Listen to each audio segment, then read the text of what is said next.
Dr. Banner, now might be a really good time for you to get angry. That's my secret, Captain. I'm always angry.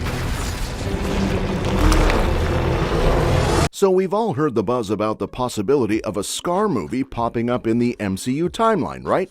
I mean, according to the comics, there's this whole thing where Skaar could fit in before the World War Hulk storyline and the Planet Hulk saga.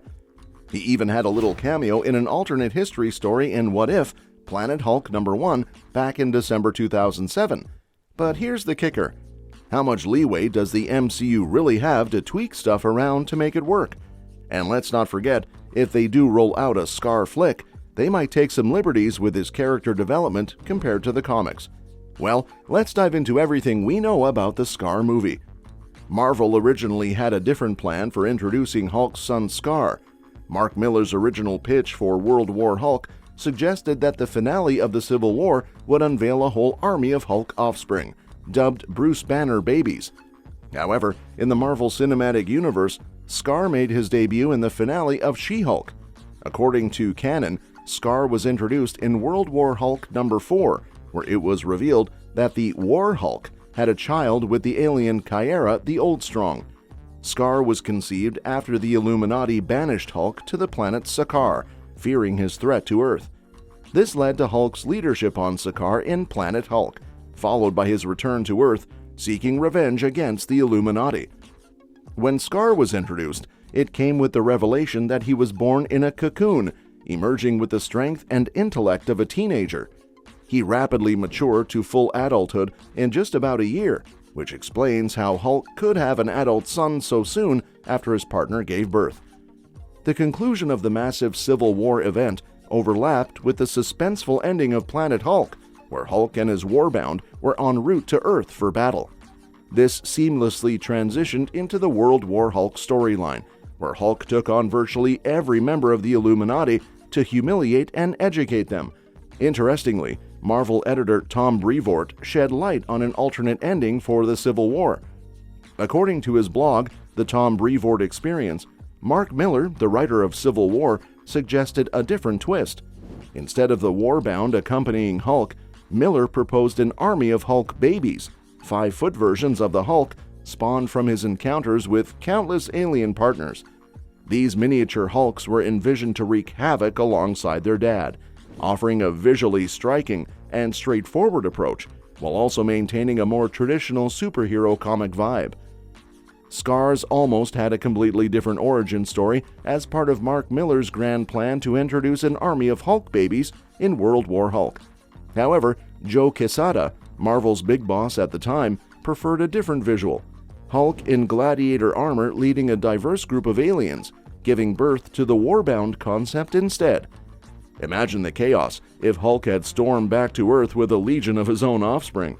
It would have been a wild ride, but ultimately, Greg Pak's creation of Skaar allowed for a more personal father-son narrative.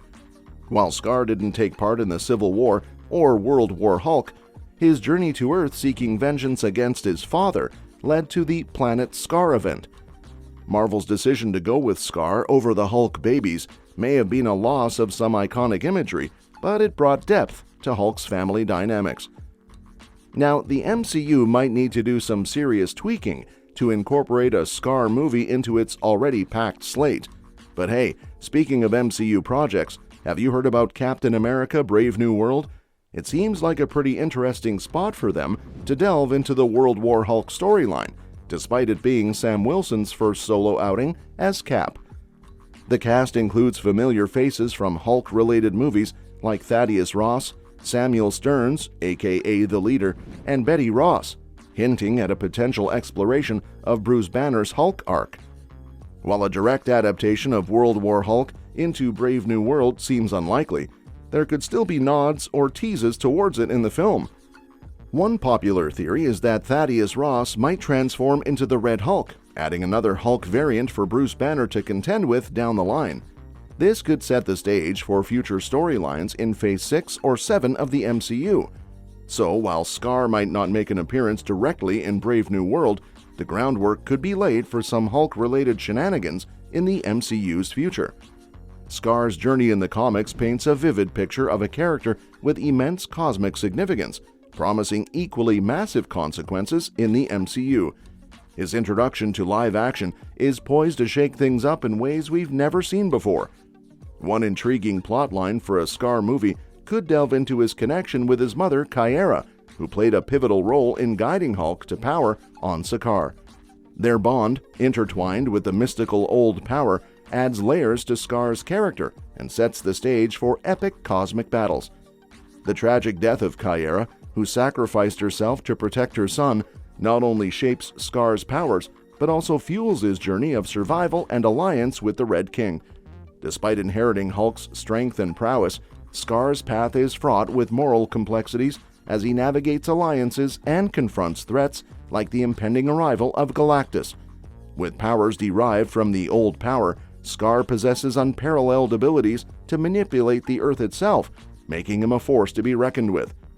However, his actions, including his willingness to destroy, raise questions about his alignment and potential descent into villainy, mirroring his comic book counterpart. Incorporating these elements into a Skaar movie would not only showcase his raw power and complexity, but also pave the way for seismic shifts in the MCU's cosmic landscape. One significant departure between the comics and the MCU lies in Skaar's initial encounter with his father, the Hulk. In the comics, their reunion was far from warm, marked by a fierce battle that showcased Skaar's formidable power. What's interesting is that during the clash, Skaar had the opportunity to bond with Bruce Banner, who was temporarily separated from the Hulk, adding complexity to their relationship. Another potential storyline that could make its way to the MCU is Skaar's involvement in confronting the Intelligentsia, a group of supervillains including the Red She-Hulk. This narrative arc not only introduced a major antagonist, but also served to reconcile the tumultuous father-son dynamic between Hulk and Skaar, mirroring Bruce Banner's own struggles with his father. Furthermore, Skaar's stint with the Dark Avengers, a team led by Norman Osborn, offers rich storytelling possibilities.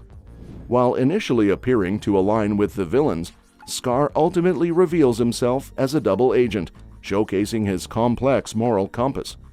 With the Thunderbolts emerging in the MCU, a similar narrative trajectory could unfold on screen. These comic-inspired plotlines not only add depth to Skaar's character, but also set the stage for compelling conflicts and alliances in the MCU's ever-expanding universe. With that being said, staying true to Skaar's comic book appearance is crucial for fans, and his distinctive hairstyle in She-Hulk Attorney-at-Law hints at intriguing connections to his past and potential developments in the MCU. In Marvel Comics, Skaar's mother is Caiera the Oldstrong, an extraterrestrial from Skaar with ties to the Shadow People, a highly spiritual society. The Shadow People, led by the Saka priesthood, possess knowledge of the old power, a synthetic form of the power cosmic. Skaar's haircut in the MCU debut could be a nod to his heritage and his journey to claim the old power, guided by a shadow prophet named Olsam. The significance of Skaar's mother, Caiera, to the MCU's future remains to be seen. In the comics, her death during World War Hulk sets off a chain of events, but her absence in the MCU timeline raises questions about the narrative discrepancies. If Skaar is already a teenager in the MCU and Caiera's death has yet to be addressed, it suggests that World War Hulk should have already occurred. However, a mention of Caiera in a future MCU project could potentially pave the way for the World War Hulk storyline and provide clarity on the Hulk's time on Skaar. And that's that for today's video. Thanks for watching, and we will see you in the next one. Your suggestions for future videos are always welcome in the comments below.